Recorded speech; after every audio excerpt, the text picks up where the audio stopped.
Another captivating doubles final out in Paris. It was France versus USA today for the chance to win it all, but only one team came out on top.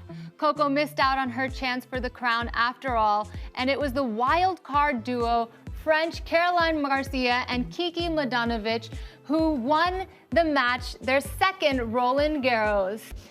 Welcome to the Sony Sports Network, where it has been such a joy bringing you all the enthralling action from the clay that slays, and my heart swells as we do it for a final time. The women's doubles champs were just crowned after that hard-fought three-set battle, and it's time now for the men's side, the match we've all been waiting for, 15 days and 7 rounds in. Only one of them will emerge as a historic champion in the finals of Roland Garros 2022.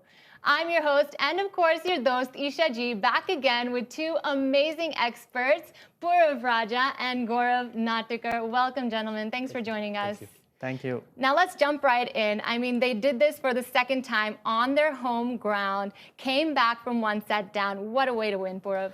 Yeah, I mean, Garcia and Mladenovic, they were the first French team in 2016 to win since 1971. So they were the first all-French team to win the women's doubles. They unfortunately had like a public split. They had it was a split all over the papers, and they had this little thing going on where Mladenovic and Garcia split up. Mladenovic went on to play with Babos and still get to world number one. And now it's so nice to see them back together and lifting their trophy. And it feels really good. And at Roland Garros, this is the 4th Roland Garros title. Kiki Mladenovic, big mention. It's the 6th Grand Slam title. She doesn't get the credit she deserves. And Caroline Garcia, her 2nd one. And Gaurav, so much joy in that home crowd. I mean, we saw the roars out there. Coco compared it to an American football game. Wasn't that amazing to see? Yeah, it was. I mean, when you have your local favorites playing and then the kind of backstories that are there for this team, I think it was really wonderful. And I just think that they lost momentum in the first set. And it looked like Goff and Pegula would carry their singles form into the doubles, so to say. But eventually, I think just the way they played in the second and third set, both of them, they combined well as a team. They hit some amazing winners. They were very good at the net as well. And I think it's just desserts for them. And it's so good to see them come back after actually having a public spat. It goes to show that if you keep your egos aside and, try and come together for the greater good, great things can happen.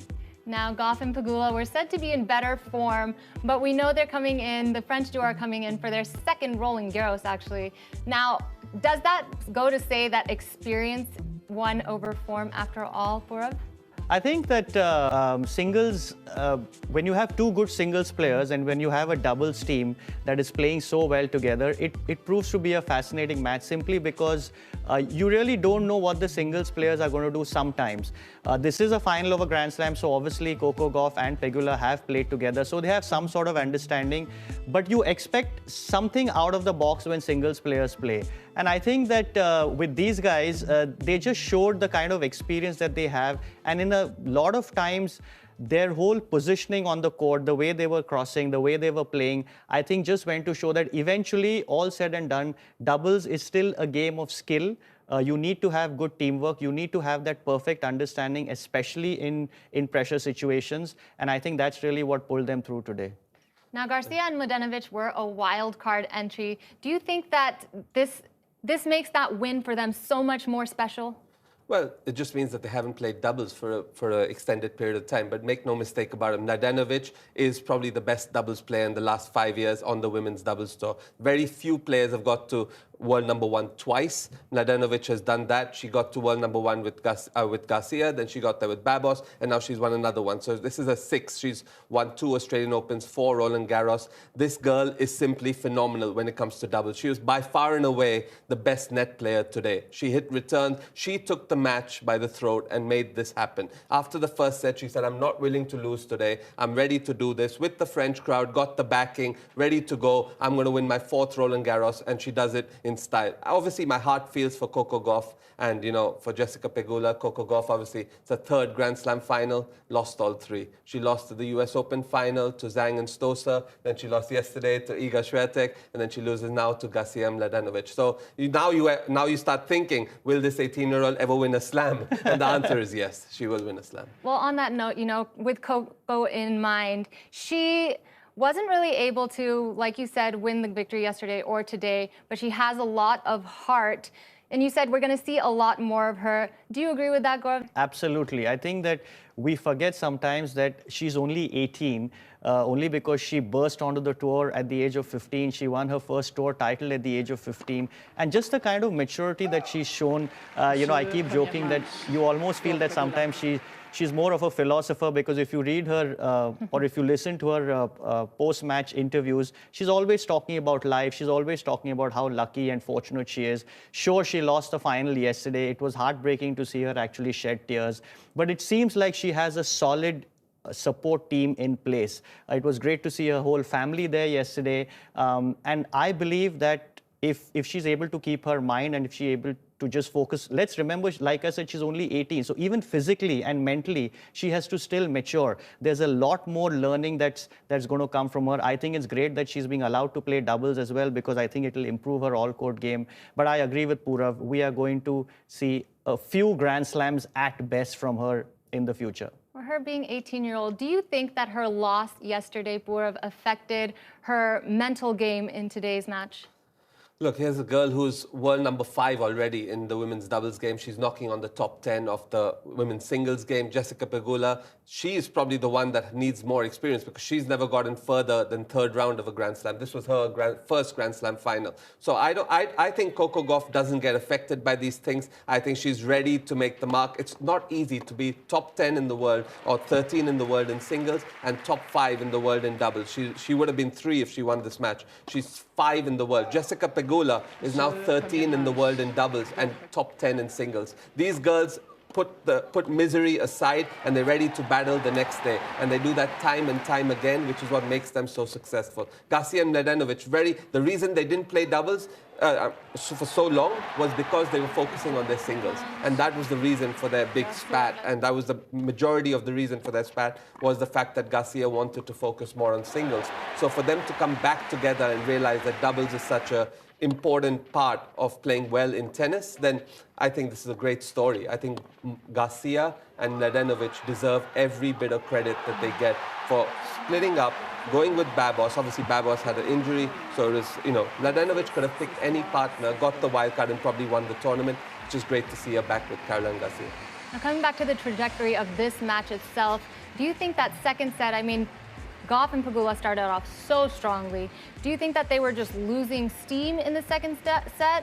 Or were the French duo just bringing out more energy into that game? I think the key was the beginning of the second set, where Mladenovic was down love 40, and she actually then came back and held her serve. And I think that is where really the match turned. The crowd got more into it, because they pretty much got outplayed in the first set after having those 5 break points in the first game of Coco Gauff's service game. And in the commentary box, we were just hoping that Coco Gauff doesn't have a start in the doubles final like she had in the singles final. But I think the beginning of the second set was really where the momentum turned.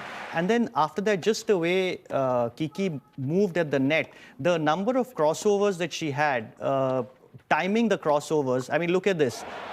She had, I think, at least 10 to 12 of these points where she was able to cross over aggressively. And remember, she had 2 players who had good ground strokes, Pegula and Coco Gauff. I think the net play of both these players was really what I feel was one of the big differentiators of how the match turned after the second set.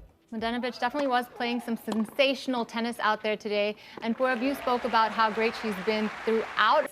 Tell us a little bit about what set her apart in this match today. I think, honestly, it was a question of, the reason is because Gauff and Pegula have only played 5 tournaments together. Obviously, they won Doha, they're playing together. You're talking about a seasoned team.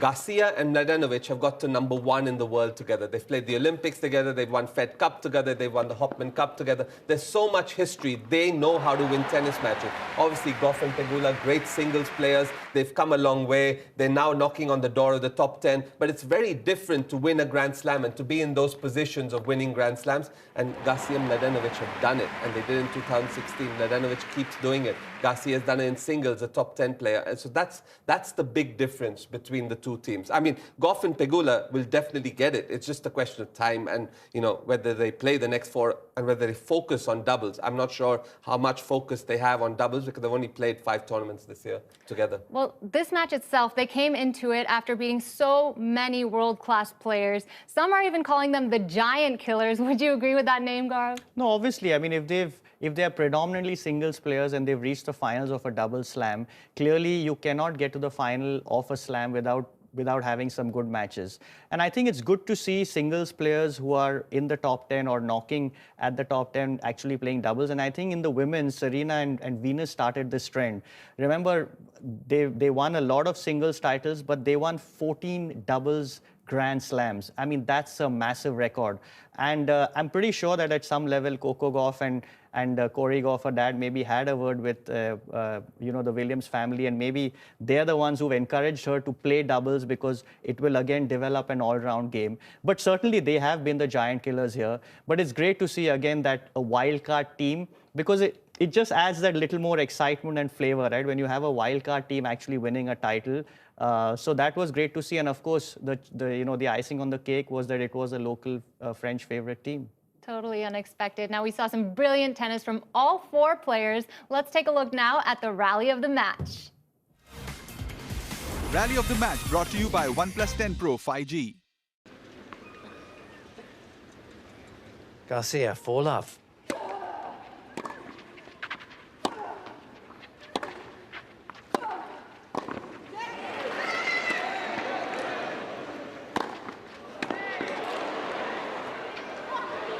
Oh, well played.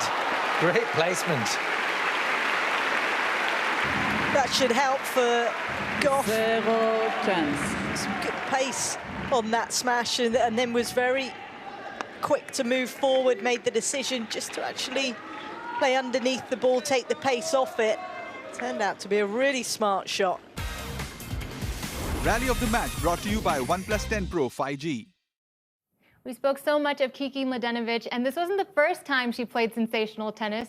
She has won a number of titles in the past. We take a look at them now here. You can see her name again and again throughout the years. Wow. Yeah, I think 2016 was the year that strikes out. 2019, she won it with Babos. 2020, she won it with Babos. This is by far and away one of the... So 2022 with Garcia again. So twice with Garcia and twice with Babos. So that's a phenomenal career. Not to mention, this is a 10th Grand Slam final. This is the 10th time she's in a Grand Slam final, and she won 6 of them. And it's a phenomenal, phenomenal career. Her singles yet to get back up to where she belongs, but the doubles is simply phenomenal. I think by far and away, she's the best doubles player in the world. And the reason, like I said, the singles ranking doesn't hold the same as it holds on the ATP tour. So in the WTA, you unfortunately need a doubles ranking to get your entry. So that's why they're the wild cards, but they were never really wild cards for me. Is this how you saw things panning out, Gaurav?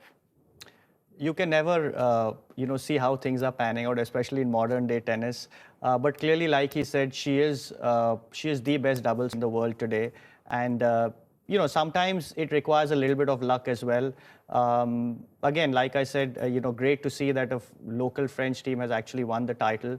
And it'll be interesting to see how well they actually do going forward and whether they're going to still continue playing together. The clay was a big part, though. On clay, you will get some upset results. You will get, these singles players are more dangerous on clay. It is more of a singles game. The clay makes the court much, much slower. So you see wins in the past as well are based on singles ability. So the doubles players don't like the slower conditions as much. We don't play as well. The net play is eradicated. You need to be good from the baseline. We saw it time and again. We saw it with Horna and Cuevas back in the day. We see it all the time now. Even with Arevalo and Roger, we saw yesterday that Arevalo had to stay at the baseline. We saw so much with the Bopana game, where Bopana stays at the baseline, and he's playing middle coop also at the base. So clay makes doubles a more singles-oriented game, which is why we will see upsets. So no, it wasn't a surprise that there were 4 singles players and 4 more in the semis, and we had Keys and Townsend play the semis. So this is what happens generally, but it happens even more when you're playing at Roland Garros. Well, certainly an entertaining match and a well-deserved win by the French duo.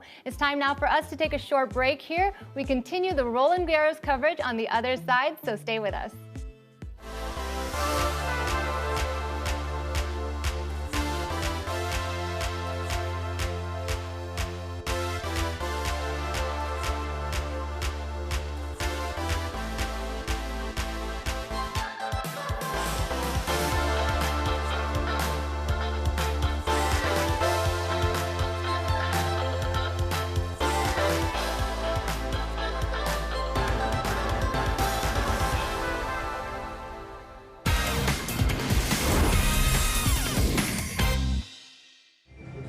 What we witnessed here at the Philippe Chatrier only last night was simply remarkable. Iga Świątek, a two-time Grand Slam winner here at this venue, 35 consecutive wins, 6 straight titles, and she's on top of the world once again.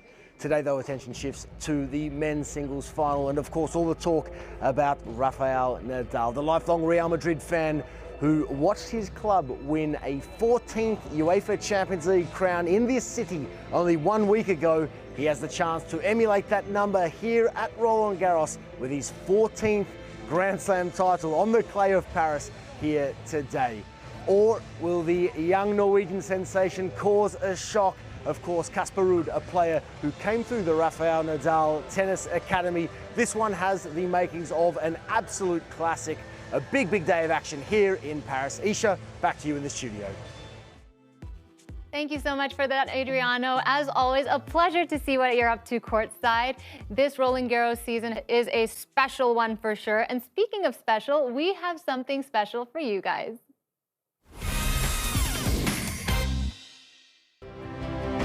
The irresistible force Rafael Nadal against the irresistible force. The 2006 men's final matches defending champion Rafael Nadal against world number 1 Roger Federer. Their first ever meeting in a Grand Slam final.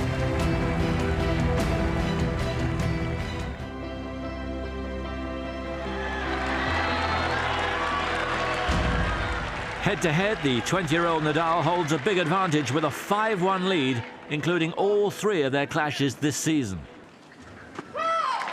First break point saved.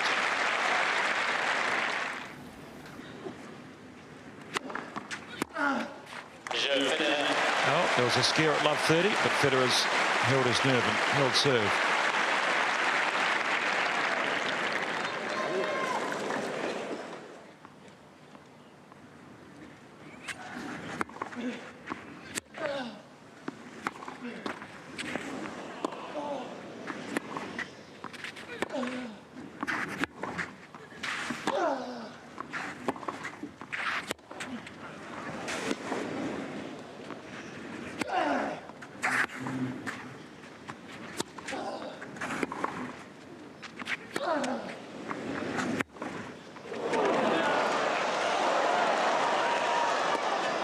Oh, he's missed with the backhand. There's a great rally. Oh, triple set point. He only needs 1. And Federer in cruise control at the moment. Nadal is swept away in the first set. 37 minutes, 6 games to 1.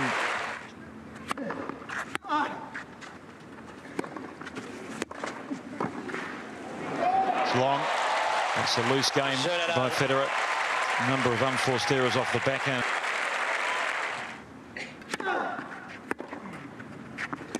Has missed. Another unforced error or a forced error. Has Rafael Nadal ahead of the pack, ahead of Federer in the second set.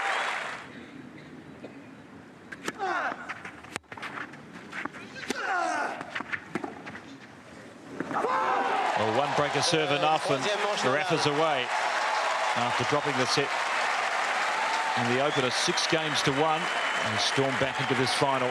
In the next 2, 6-1 and 6-4, and after an hour and 30 minutes, he's got a 2 sets to 1 advantage. And he's missed, and with that, Roger Federer levels things up in the 4th set.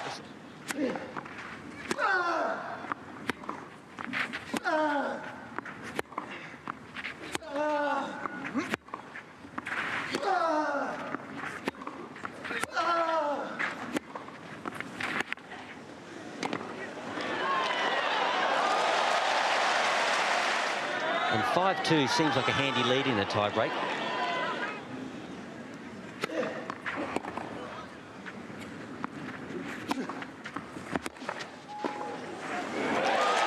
Or is there another twist to this tie-break? Nadal's going to go and check the mark. It's no good doing that now.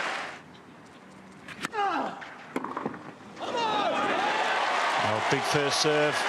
A lot of kick on that, and with it comes championship point for Rafael Nadal.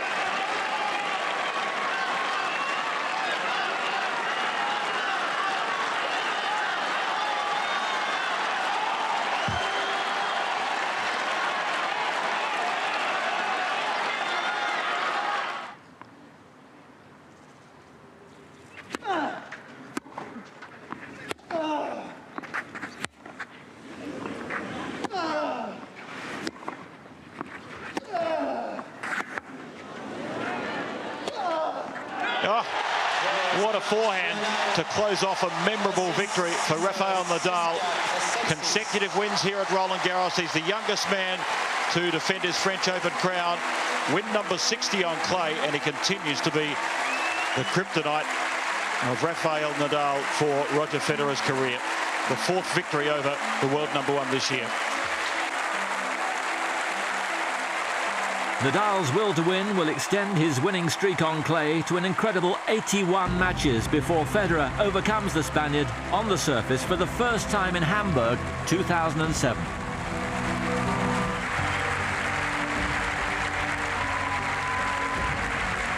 If Nadal is to be the king of clay, Roger will rule everywhere else. The Swiss Masters' hoard of Grand Slam titles will grow to eclipse every other achievement in the game. Both players will go on to complete their career set of all four majors as their Grand Slam rivalry becomes the greatest in tennis history. And Roland Garros is where it all began. From another French Open classic, it's au revoir.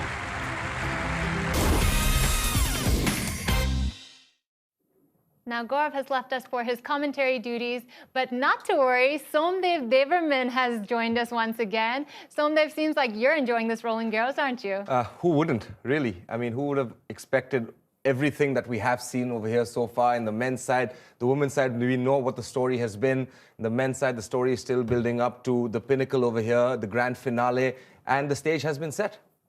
Now, Nadal is building up for his 22nd Grand Slam and his 14th Roland Garros. Definitely quite a feat in any field of sport, wouldn't you say, Purav? Yeah, I mean, today we're going to see history. We're going to see either the oldest player to win Roland Garros since 1972, or we're going to see the youngest guy win a Grand Slam since 2009, Juan Martín del Potro. So it depends on which side of the coin you are. You're either going to see the old guard or generation new come through. And I honestly don't see how we can count Rafa out. I think that Rafa has to go in as the favorite. Undoubtedly, Rafa over here, I mean, it's special. It's so special. From 2005, that's when his journey began. Just taking a look at probably his road from where he stays to the courts at Roland Garros. But I mean, what an icon he is. What an icon he has been. What an icon he will continue to be, because not just because of the wins, but because of the fashion that he goes through it, because of the fact that he plays through pain. He's a gladiator. He comes back from the odds time and time again. And there are question marks, and somehow he always answers the questions perfectly. So, I'm really looking forward to seeing, how this whole thing unfolds. Well, speaking of creating history, one other player created history yesterday. It was Iga Swiatek. We've taken her name so many times on this show, and she finally has reached her 35-match winning streak, a feat that only Venus Williams on the women's side has reached before her. I mean, she's really setting a new benchmark for generations ahead of her, isn't she, Purav? Iga Swiatek, she's invincible, she's peerless, she's omnipotent. I don't know how many superlatives to use for this girl. She is the queen of women's tennis today. She's so far ahead, the best player on planet Earth. It's actually scary. I don't think anybody since Roger Federer in 2000 has dominated the world tennis like Iga Swiatek has. 35 wins in a row, and I honestly see this going all the way. I don't think she's going to have many more losses in the year. It's interesting to know how much she's going to play, what kind of schedule she's going to play for the rest of the season. She picks a smart schedule, she could go the year undefeated. If she picks a smart enough schedule, given what we have at Wimbledon coming up without the points, given what we have in the next few months, she could go the full year. And if she was to play, when I did the calculation, she's about to play 7 or 8 more tournaments for the year. And if she does that and goes undefeated, she could be the first woman ever to go that far undefeated. So from February? Yeah. After losing to Ostapenko, from February all the way to December. Wow. Now taking a look at that match with Coco Gauff, that final, she had amazing skills. One of the talking points that we've heard again and again is about her forehand, that amazing full throttle forehand she has. Do you think that is one of the key things that helped her win that final match? Well, it's a weapon, undoubtedly, yes. I mean, we can go over the X's and O's. Just take a look at how you find an angle from the middle of the court with so much pace. The forehand, for sure. The backhand also really good, but the forehand, that's the massive weapon. And the variety on it, the number of different parts of the court she can attack, short angle, up the line, inside in, cross court, taking it early, taking it from behind the baseline, the return of serve. She's just always looking to pounce. That's what it is with Iga Swiatek. And the opponents feel the pressure. They feel suffocated. They feel like if they hit a ball even half short, Iga Swiatek is going to find, and the sign of a good player. The sign of a good player is when they're able to hit so many forehand winners in such safe positions. Yes, 1 or 2 were in the corner, but a majority of them well inside 3 feet from the baseline and the sideline. And that's the mark of a great player. Now, another key that we can see as a part of Iga's game plan, if you will, to her success, she has set the tone right from the beginning in almost all of her matches, and she did it again in this match against Coco Gauff. Do you think that that is something that other players can take and move into a similar type of playing style?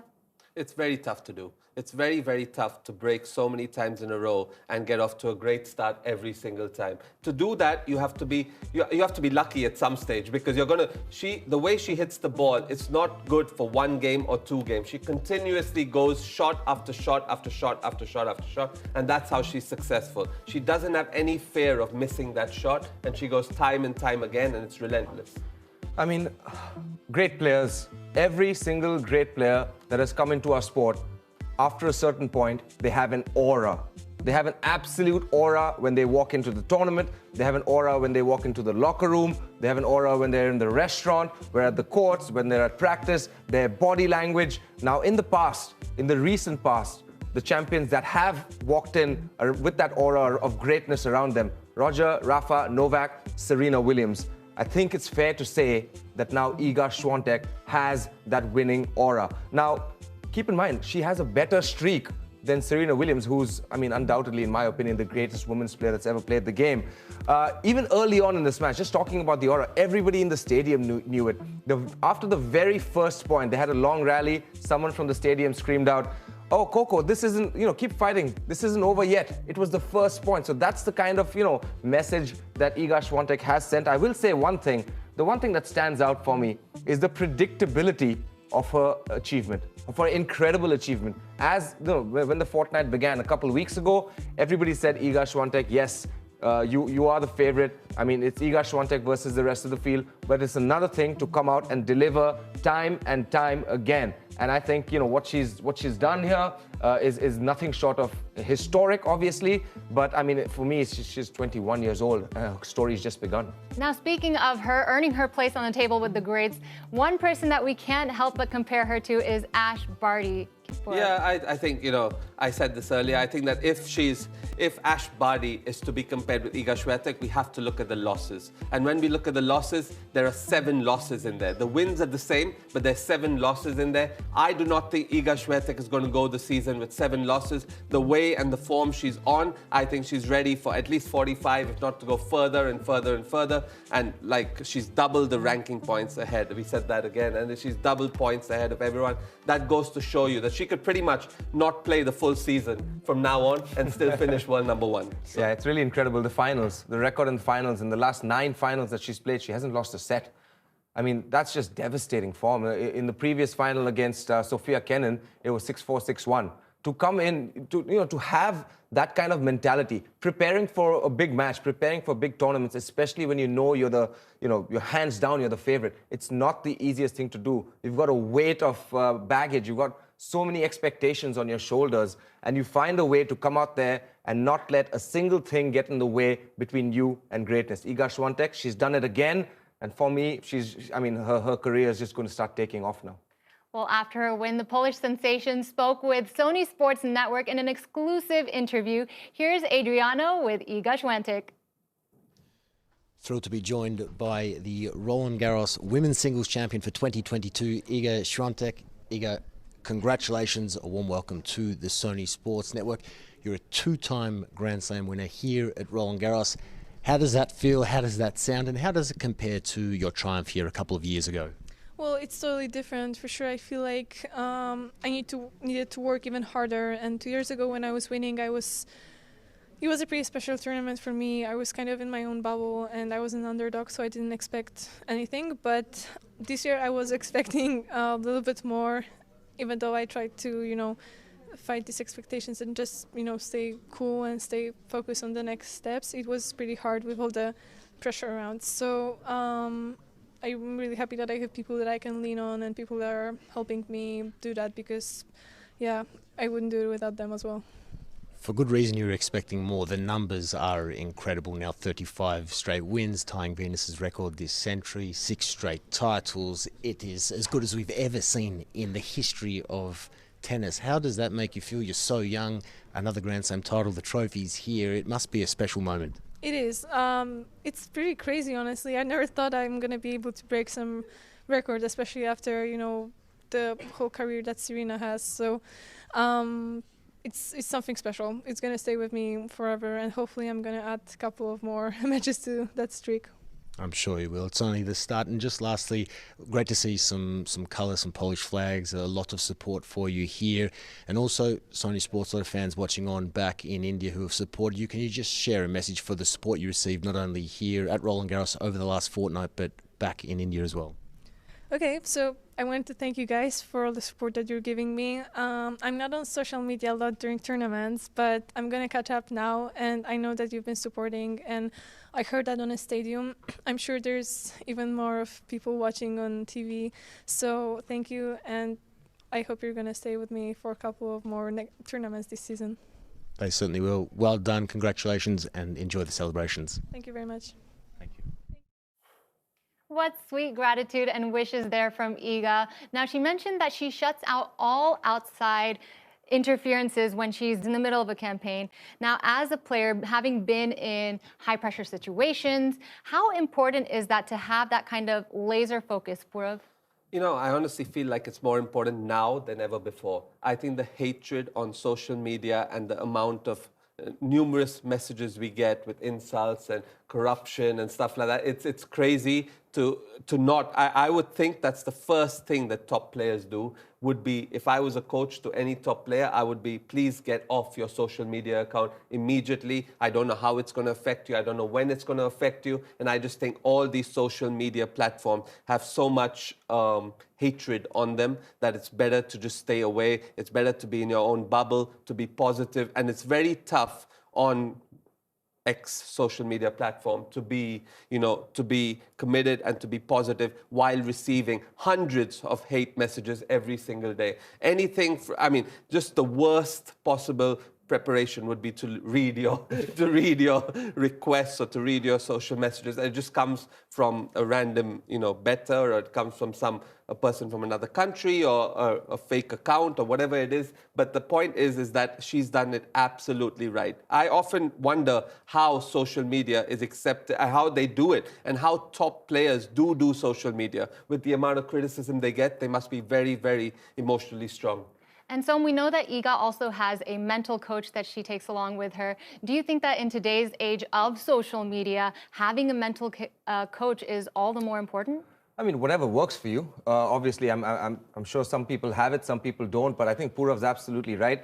The thing about this is much easier said than done, isn't it? Because on one hand, you're a 21-year-old girl. You do want to go out there, you do want to live a fairly normal life, if we can say that. And you don't, who wants to wake up and, it can affect the confidence of anybody if they read enough negative things about them. At some point, it will affect. At the end of the day, we're all human beings. We are emotional, and this does affect people. So I think she's done an incredible job. I think, not just with the way she's handled that, but, she's talked about the importance of her psychologist who travels with her now. The fact that she committed to saying that I now need a psychologist. It's okay for me to need a psychologist, and I want to take my game and my human growth, my own personal growth, to the very next level, because they're both connected. I think Novak Djokovic was one of the first ones who said, growth for me as a person is connected to growth for me as a tennis player. And Iga Swiatek has learned from the very best. She talks about listening to the same kinds of music. She said one of her favorite books is The Three Musketeers. There's a great line in that, all for one, one for all. And Iga Swiatek, even with her winning speech in yesterday's final, where she talked about, the fact that when she became world number one, the war in Ukraine began. And it's about a little over 100 days now. And she's still bringing up the subject, saying, we are standing for the right things. We are standing for unity. We are standing for peace. And so Iga Swiatek, for me, is one of those rare champions, one of those young, rare champions that walks the talk. I think everybody knows how to hit a forehand and knows how to hit a backhand. The question is who can be mentally strongest in that moment. And Iga Swiatek has shown that she's the best intangible player as well as the best tangible player, which is what makes her so successful. And whether it's her or Coco Gauff, it's great to see these players talking about a sport like tennis, such a mentally difficult game. And speaking about mental health openly in regards to tennis, it's so important. It's time for us to take a short break now, but on the other side, we continue to build up to the big match, the men's finals on the other side, so keep watching this Super Sunday. Can you solve the problem of beating Rafa here? Less people have solved that problem than people walking on the moon, so it's very unlikely. Well, the saying, you have everything to lose and nothing to win, has never been successful for that person. You have to go in and somehow feel like this is the absolute most important situation or moment in my professional tennis life right now. And if I lose, I'm going to be heartbroken, just like Coco Gauff was. Because you have to go in against Rafa and you got to play with an intensity that you're feeling, that comes from your heart. It's very easy to say, oh, I'm going to serve to Rafa's backhand and then I'm going to go to Rafa's forehand. It doesn't work like that in tennis. It's a very non-logical situation, especially in big matches. So you got to go in with the intensity that I am literally afraid of this match, because there's a fear of losing that is so strong.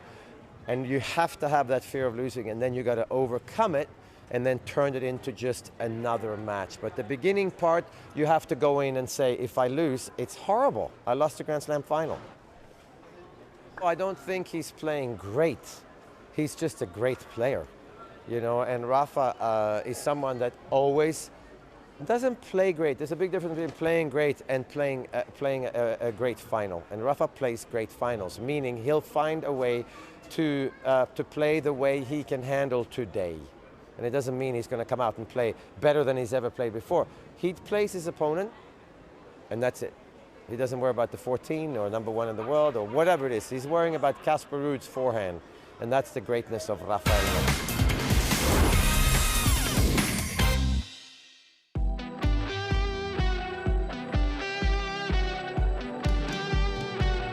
There will be a 14th Roland Garros final for Rafael Nadal.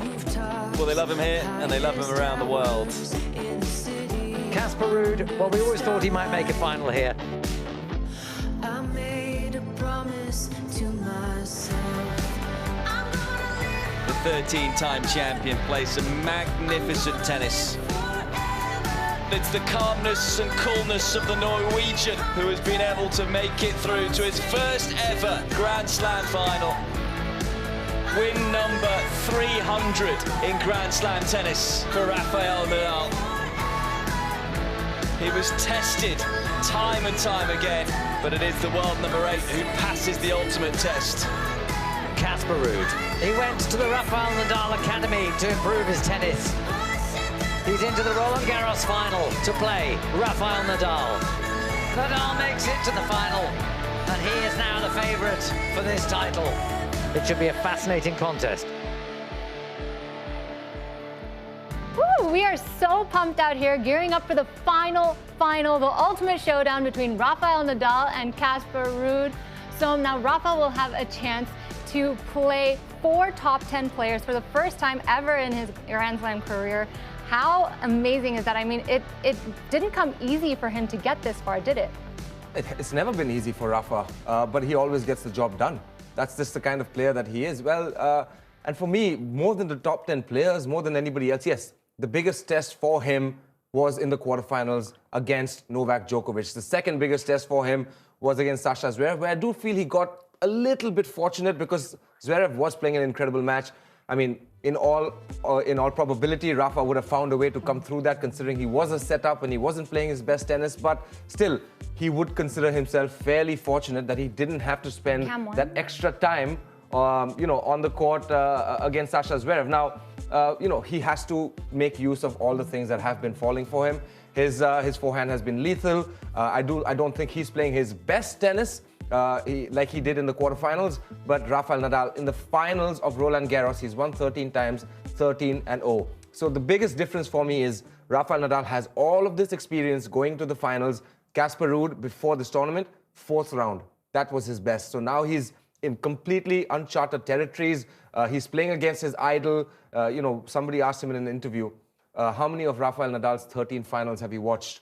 Casper Ruud said, all of them. Every single one of them. Where does he practice? Rafael Nadal Tennis Academy. Who's his idol? Rafa Nadal. So, you know, he's gonna have his work cut out for him. Rafa, for me, surely the favorite. But further to your thought, Eesha, you're right in the way that Hurkacz, Rune, Cilic, you know, Felix, Novak, Zverev. That's the path we're talking about. That's the difference in the path that we're talking about. Casper Ruud was, I would say, the second favorite. Once Tsitsipas lost, he was the second favorite from his half to go through. We can't count Medvedev on the clay as much by his own admission. So, I mean, he's going to be world number 1, but we can't count him in that same list. For me, he was the second favorite at the start of that, when the half came out. You even put him in as one of your favorites to reach the final. So, you know, I was, when we spoke about it earlier, it's not a surprise that Casper Ruud is in the final. He is one of the best clay court players out there. We're just talking about an eternal sporting hero in Rafa Nadal. So what we're talking about is something nobody will ever see again on the clay courts. None of our generation will ever see this kind of dominance on the clay. So it's just one of those unfortunate situations that he has to deal with, but it won't be around for too long, I don't expect. Well, hold that thought, Purav. We have Adriano Delmonte with us now. Adriano, now we saw Iga Świątek kind of steal the spotlight from the Polish hero Lewandowski. Do you think that Ruud has an opportunity to do the same with Haaland? Great to be with you guys. Eesha, it's an interesting question. I'm not sure if Erling Haaland will be here in the crowd today, as Lewandowski was yesterday with Iga Świątek. But look, obviously, wonderful, wonderful sports people in their own right. It was great to see Świątek on the big stage in front of Lewandowski, obviously one of Poland's greatest athletes that they've ever created. So obviously today with Ruud, an opportunity, as you guys touched on, against his idol, his hero, to create some history in his own right. And I think it presents a wonderful opportunity to do exactly that, put him at the same level as Erling Haaland and some other notable athletes in Norwegian history. But it's going to be a fascinating battle, this one, no doubt about that. I'm interested to see in the early stages the pressure of a first Grand Slam final, what impact that could have on Ruud coming through. I think Alex Zverev showed in the last round in the semi-finals, of course, that Nadal, he's beatable. There's no doubt about that. Nadal has been very defensive of his performances, particularly the injury issues. And look, if Ruud plays his best game today, I think it's a 50-50, but certainly Nadal, the overwhelming favourite coming in. I'm certain he'll be the crowd favourite as well. And, well, who knows how many left he has here at Roland Garros, given all the success he's had. Certainly an exciting match ahead. Thanks for joining us, Adriano. Now, we got to speak with Casper Ruud ahead of this match, and he seemed a bit unfazed at the prospect of facing Nadal. He even seemed to have a sense of humor about it. Check it out. Yeah, we have played some practice sets, and yeah, it's been, I don't know honestly, but he always pretty much has always beaten me. There's been some close sets, 7-6, 7-5, but it always goes his favor. But it's because we're playing in the academy and I want to be nice to him and give him the... Yeah, we have trained hard court, indoor, clay court, and you know, when you're the guest, you need to give him some, to be a nice guest. But no, I'm just kidding. Of course, it will be, like I said, challenging, and he has beat me pretty much all the times in practice, and I will try to figure something else out than in the practices to how to beat him. And like I said, I will just enjoy the moment. This is a special occasion for both of us. He's playing for his 22nd. I'm playing for my first. So big contrast, but I'm, like I said, the underdog, and we'll just enjoy the moment. Now, Casper Ruud getting to play his childhood idol, Rafael Nadal, in this final. I mean, he's been looking up to him. He plays at his training camp itself. What an opportunity. Look at that tweet there. It seems like he attended his match back in 2013. This must be the match of Ruud's life, isn't it, Som? Has to be. Has to be the biggest match of his life, undoubtedly. No question about it whatsoever. I mean, we've talked about how great Ruud has been on clay courts, how many titles he's won. He's won 7 titles on clay, 8 overall. Now the problem with that is nothing to do with nothing to take away from Casper Ruud. He deserves all the credit for winning 7 titles on clay. But the problem is every single one of those titles was at the ATP 250 level.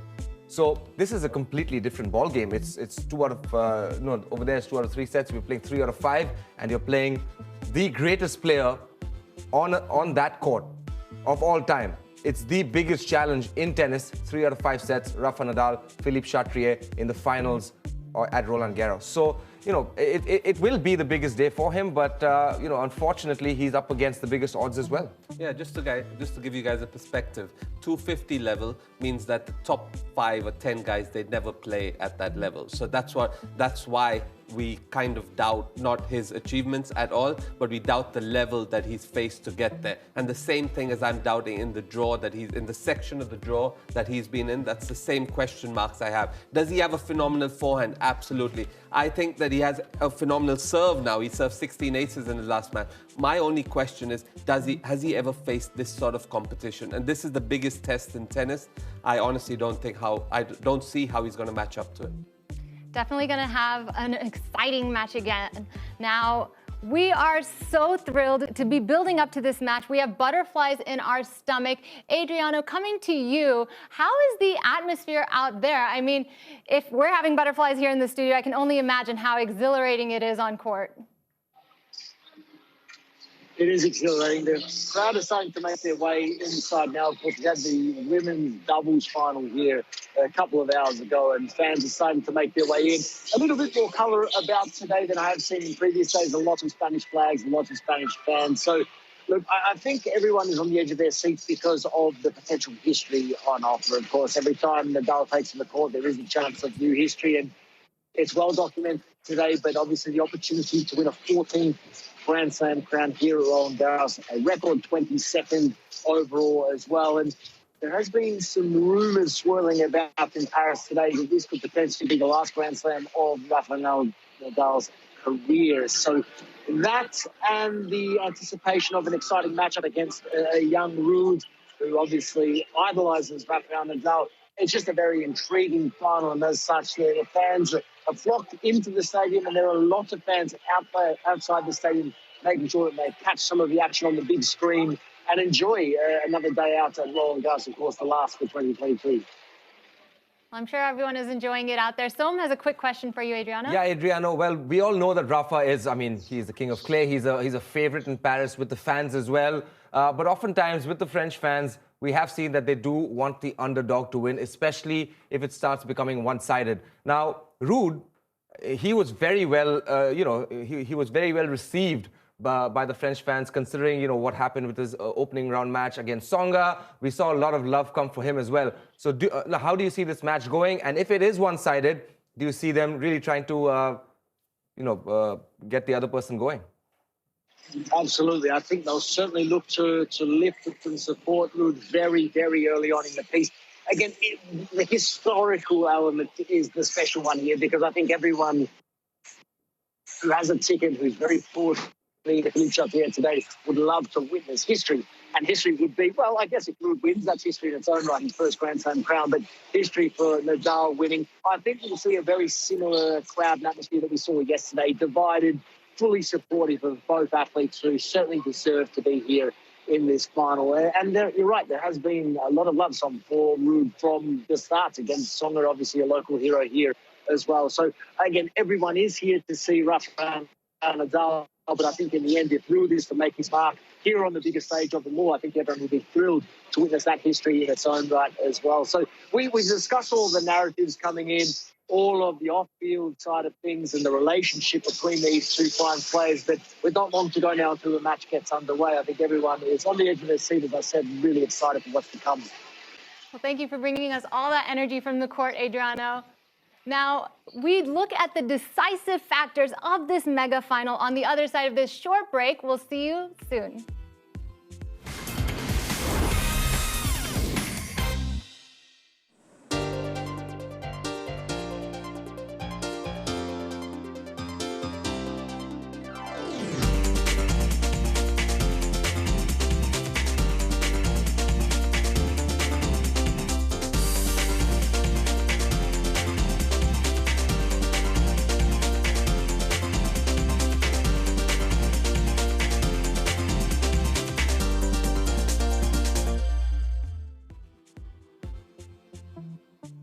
We continue to build up to this Super Sunday, y'all. Now, we've talked time and time again about how young Rafael Nadal is. If he wins this final, it'll make him the oldest Roland Garros champion.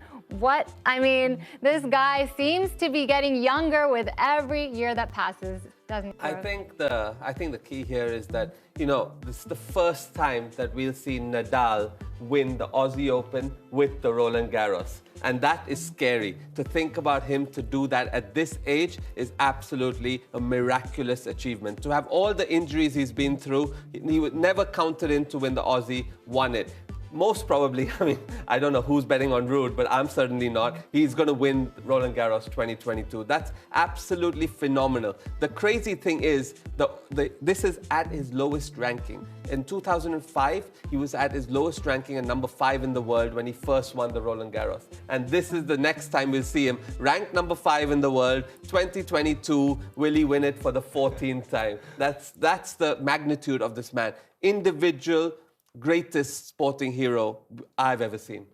Wow. Now, I was watching an interview of Nadal in Monaco recently on his yacht, and he was talking about how there's a fine line and you can't be, the confidence is important, but that comes from your preparation, and that you have to have doubts, because those doubts are going to make you work your hardest. They're going to make you produce the results that you want. And without those doubts, you can't be the greatest. For you, Som, you've been on the other side. Where does that fine line exactly lie? I mean, that's a great question, because one of the things that stands out to me when you listen to a Rafa Nadal is the uncertainty that looms around every single press conference. And I think in many ways, he's convinced himself that that is real. A lot of the fans watching, a lot of the other players watching, it's not strange for us, but Rafa knows that the end is potentially near. And I think now it's nearer than we've ever. It's realistically, in my opinion, towards the end of his reign as the King of Clay. And I'll tell you why. Because the injury that he has, it's called bone necrosis on his foot. Now, what is that really?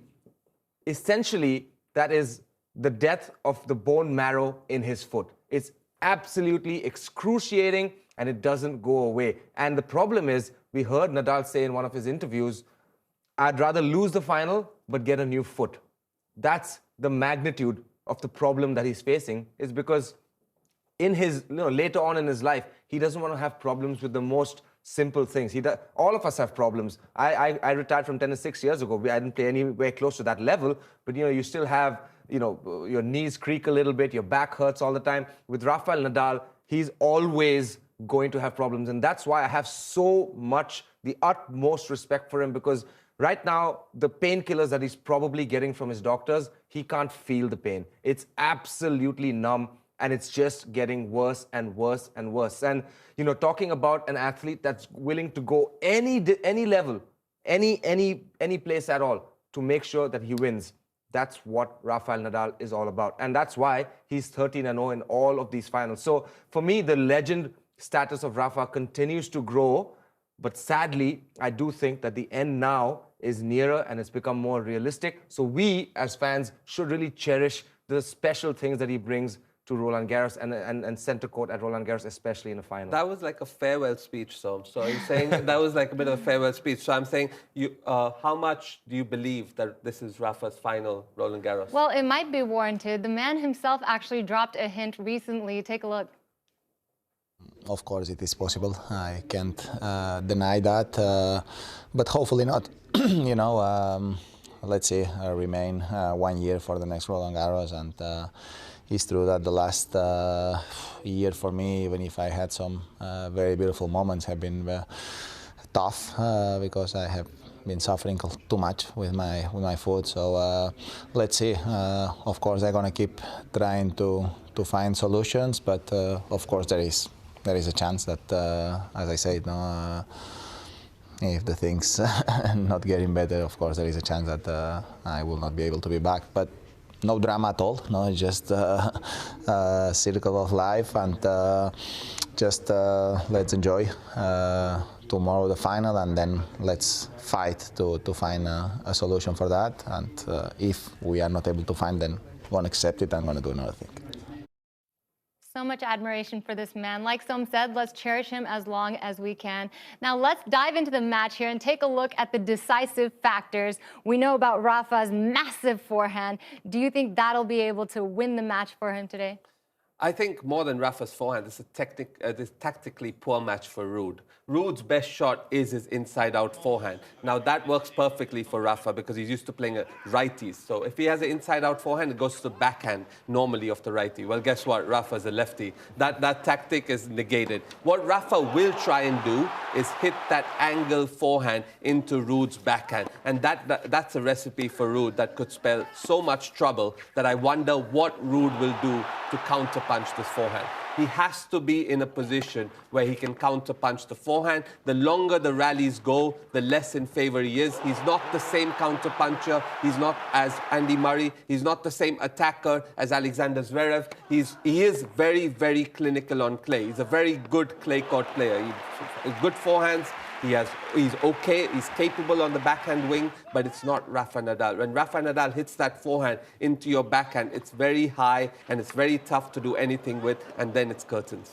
Well, we know Ruud does have a great baseline play. Do you think that'll be able to put up with Rafa's hard play there? Well, I think three things for Ruud. Baseline, obviously, that is his strength. But number one, when you're playing Rafa Nadal, you need to hold serve. Ruud served fairly well in this whole tournament.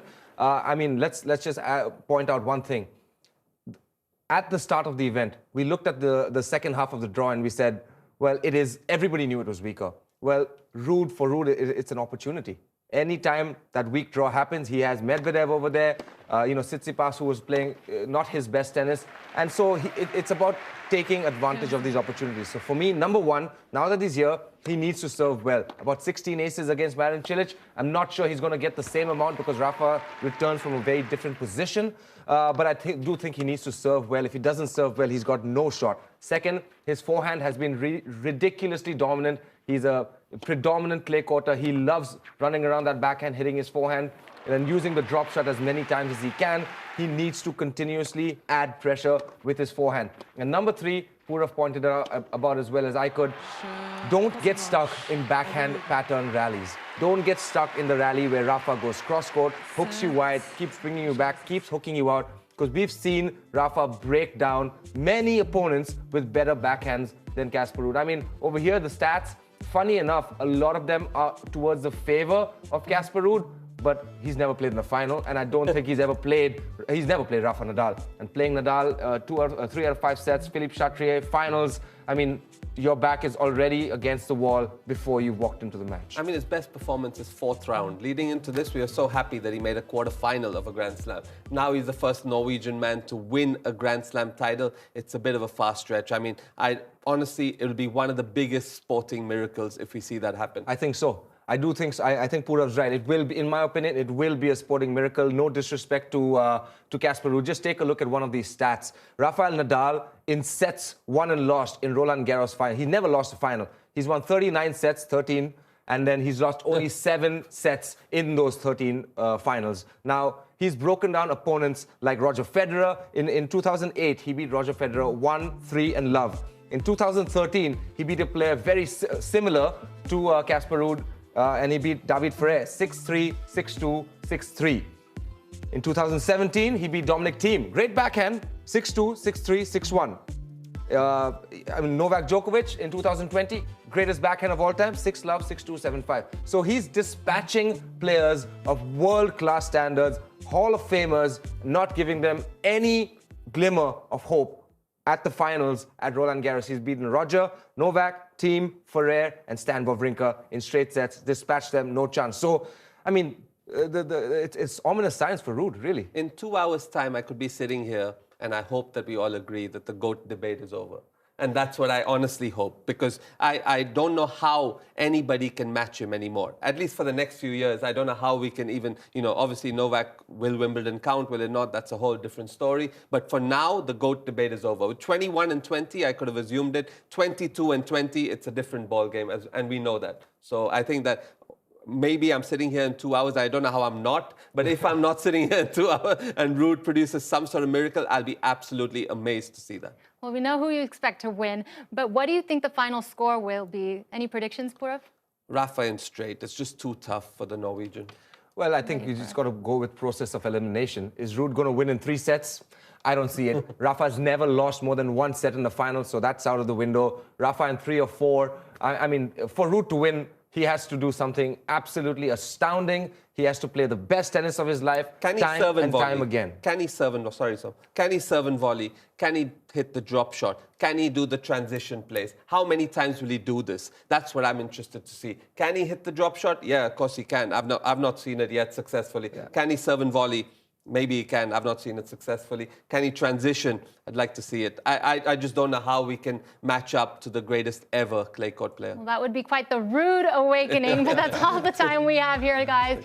Bittersweet ending up here, but on the other side, we gear up for the most intense final, the final showdown of Roland Garros 2022, Rafael Nadal versus Casper Ruud. You definitely don't want to miss this, so stay tuned and keep watching the Sony Sports Network. Victory belongs to the most tenacious. They are the words of Roland Garros, the famous French aviator after whom the tournament is named. The quote is written large for all to see on court Philippe Chatrier. It's a message players can see every time they look up, every time they lose a point, every time they doubt. They can look up and see those words, remind themselves that nothing good ever comes easy. To win, you must give your all. A mistake from the other may not come, but you must make it happen. This chance may not come again. You must seize the moment, stretch every sinew, banish all doubts. Above all, don't ever give up. Let nothing go. Be the most tenacious, and victory shall be yours.